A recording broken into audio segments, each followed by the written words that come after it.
guys, this is Terrence Lewis with LewisHelp's another video for you guys. My 5 strategies on things that you should be doing during your rehab. I get questions all the time on what can I do, what should I be doing while I'm flipping my property. And there's some things that you can do to minimize what you pay out for your rehab that can maximize the quickness and shortness of rehabbing the property and also increase profitability on your home. What should you be doing during your rehab? Coming up right now.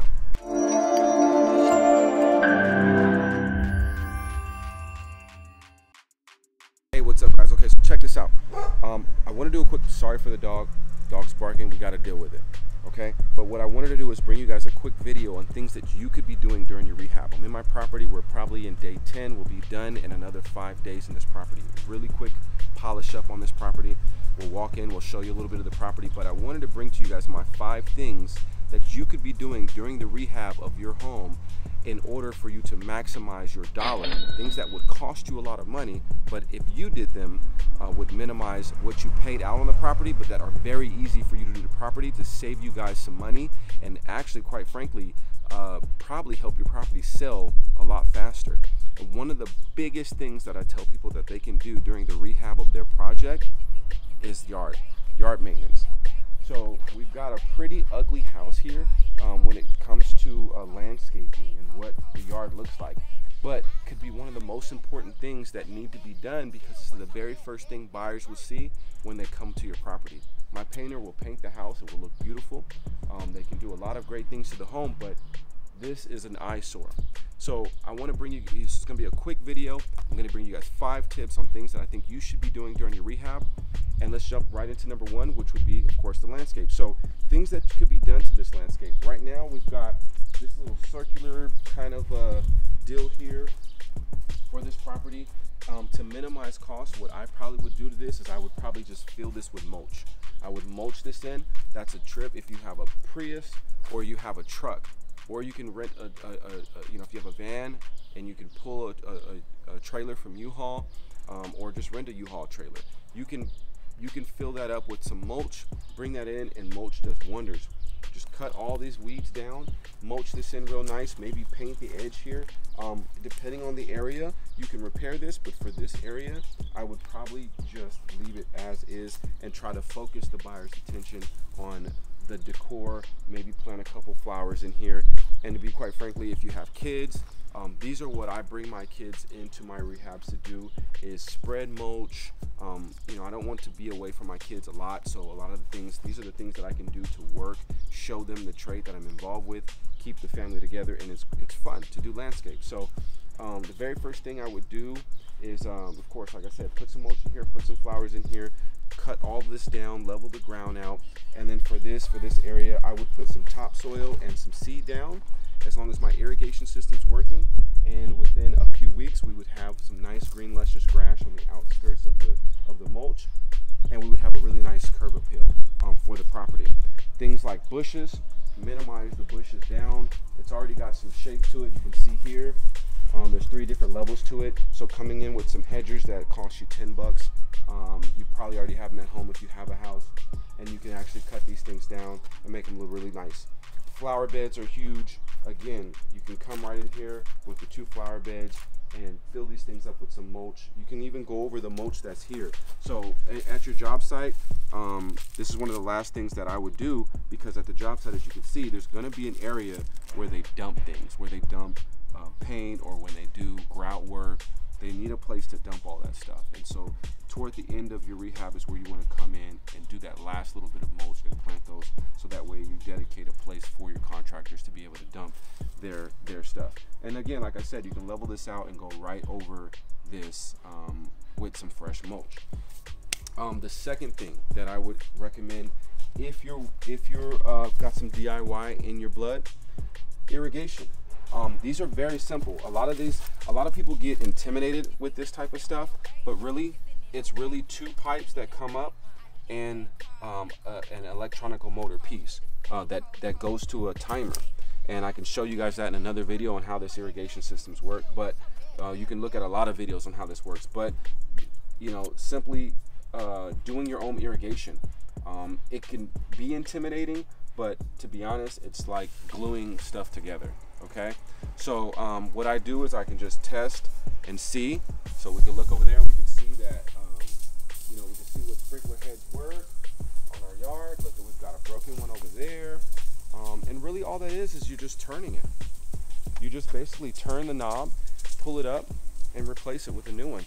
It's very simple. They either go, you want it to cover this space, or you want it to just cover this space, or go in a full circle. But these are some things that you can do yourself, is fix your irrigation systems. And that, believe it or not, is very cost effective because it's a Home Depot run. You can get out here, like I said, and get out here early in the morning before it gets too hot, or in the evening. Do it when you get off of work.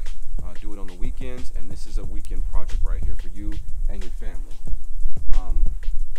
So that will be tip number 2. Let me bring you guys inside and let me show you my tip number 3 on what you could be doing to minimize your cost. Okay, tip number 3 is paint. So don't be offended, I'm just showing people things that they can do in their rehab to minimize their cost. So painting, what we got here is we're painting cabinet doors. Okay, so for me and my projects, I've got a great painter, does a phenomenal job.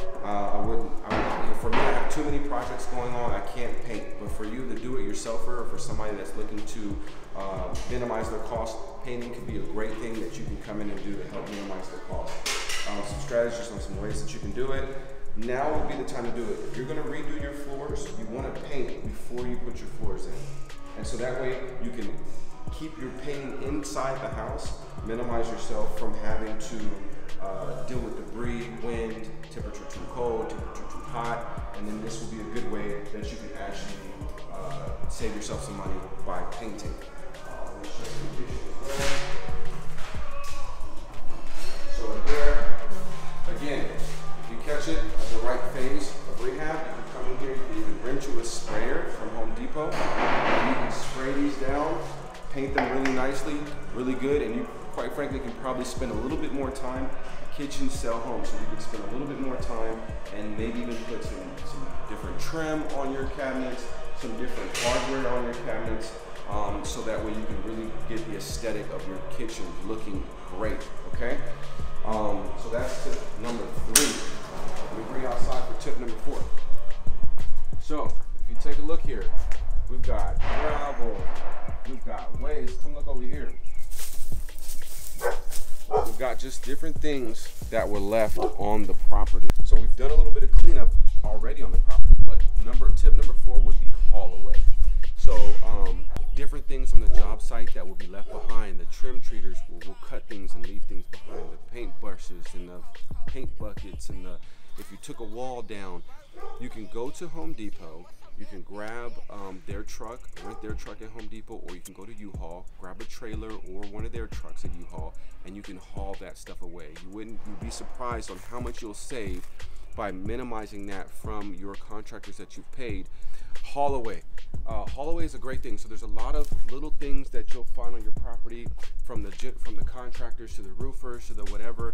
But if you get out here, put some gloves on, and get the haul away, you'd be surprised. You probably save yourself $2,500 just for a simple job that took you a weekend. Same with landscape. That's another thing that could be anywhere between $1,800 to $3,500, depending on if they want to put sod down or charge you whatever, depending on your area. I'm in California, so everybody else in the world is probably going down on price from there, but it could be up there. So just between haul away, painting, landscape, and painting, landscape, haul away, irrigation. So irrigation, landscape, painting, haul away, those things could save you probably anywhere between $5,000 to $15,000 on a job site. Trust me, I've seen it. I've done a haul away that ended up being almost $40,000 just for them to haul away the junk off the property. So keep that in mind. The last thing, we'll go inside. I'll show you the last thing that you could do. Tip number 5 on what you can do to save yourself money. Once this property is all done, all finished, the contractor hands the keys over to you and you're ready, the property has to be cleaned. There's going to be a lot of stuff, a lot of debris. There's going to be ceiling fans with dust on them. There's going to be a lot of different things, tape that needs to be removed. Things that need to be done to the property to get the property ready to view and ready to show and hand over to the realtor. So those are my 5 tips on things that you can do to minimize your cost on your rehab. Hopefully this was helpful. Hey, don't forget to like and subscribe. Don't forget to follow us on Instagram. Appreciate you for following us along, and I'm out.